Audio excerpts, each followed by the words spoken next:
जाणार ते पवारांची खासियत असते. लक्षात आलं का?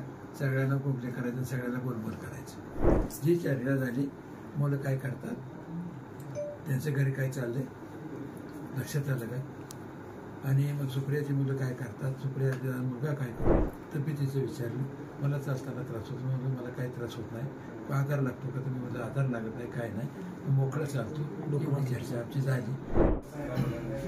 आज शरद पवारांनी तुमच्या घरी येऊन तुमची भेट घेतली, काय सांगा? मोबाईल थोडंसं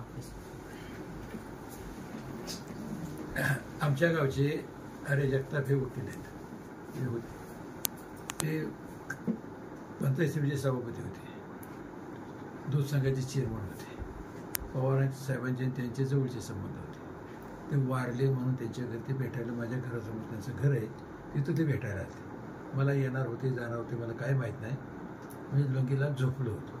तुम्हाला कोणी सांगितलं या ठिकाणी? दोन पत्रकार पळत आले, त्याने सांगितलं पवारसाहेब इकडे यायला गेले, मला काय माहीत नव्हतं.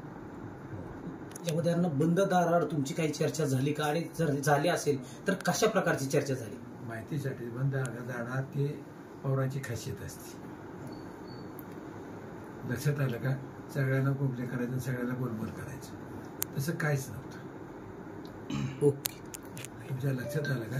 जी चर्चा झाली, मुलं काय करतात, त्यांचं घरी काय चाललंय, लक्षात आलं का?